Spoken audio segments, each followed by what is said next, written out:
nxa usukhangele sibili ubona ngani sabona kudala uzwe kuthiwa ke ibandla leZanu-PF lithuthukisa abantu ngendlela lezi lalezi, kodwa kungaphumela egcekeni ukuthi kuya ngaphi. Wena pho uzakubamba njani khonokho? Ufaka ikamera yakho mina ubone futhi kukamera. Njalo baba, qhubeka. Yebo, engakutsho ukuthi bengingekho ngaleso sikhathi njalo bengazi ukuthi kwenzakalani. Mina lami ngizofaka yami effort, mhlawumbe leyo effort izobonakala kuzabasebenzela abantu bakithi. Angeke ngikhulumele iZanu-PF izolo njalo angeke ngikhulumele namhlanje ngoba ngingaso spokesperson wakhona. Ngikhulumela ukuthi mina eyami effort ngizoyifaka kakhulukazi ebantwini abatsha. Ngikhangele indaba zama-entrepreneurship ukuthi abantu abatsha kumele bazithuthukise, beqale okungokwabo amabhizimusi, siqhubekela siya phambili. Awasithi nxa sokubuya ukhetho kujayele ukuthi abantu besuke kwamanye amabandla besiyangena kwamanye.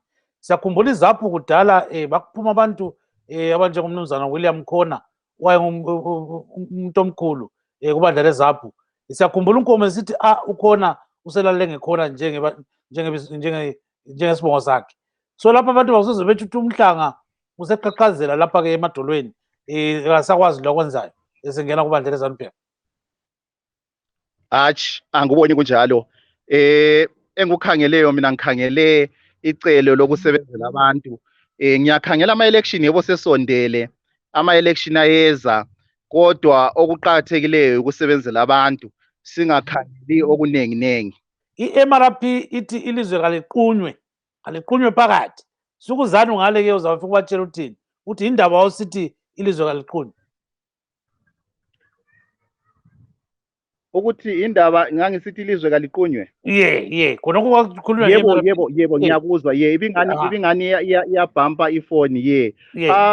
Lokho baba Dube ngama-political ideologies. Ama-political ideologies ayachiyana endaweni ezitshiyeneyo.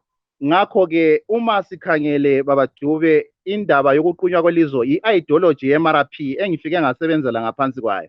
Njalo-ke engakutsho ukuthi umkhumbulo womuntu lo mqondo womuntu uyatshintsha anytime.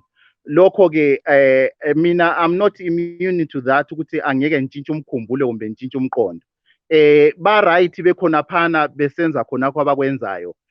Akula muntu obasolayo. Lami ngalelo nyathelo esengilithethe mbone ngani kuhle bekwamukela ukuthi lami ngisasebenzela abantu bakithi. Njengalokho bengisebenzela abantu bakithi ngiku-MRP. So-ke asithi-ke i-MRP siyayibona ukuthi is a very militant group yokuthi vele bafuna ukuthi abantu abavela eMpumalanga nabantu abavela ngapha eMathebeleni leNkabazwe bengahlangani, vele kube ngabantu abaseparate. Uthini ngakhonokho namhlanje? Ngumbono wabo. Siphila elizweni lapho umuntu okumele ebe lo mbono wakhe. Siphila ezikhathini zokuthi umuntu ulombono wakhe, umbono womuntu kumele uhlonitshwe. Njalo abafowethu abakwe-MRP uma becabanga ngaleyo ndlela kumbe uma i-ideology yabo ingaleyo ndlela, hayi lokho-ke kuhle kakhulu ngendlela bona abakubona ngayo. Angeke kube lomunye umuntu ongabavimba ethi bengayenzi khona lokho. Kuhle kakhulu ngendlela yabo abakwenza ngakho. Kabasebenze ngendlela yabo. Lami ngizosebenza ngendlela yami engibona ngayo ngalokho esengikukhethile. Akula muntu olwala lomunye, akula othi babi abe-MRP.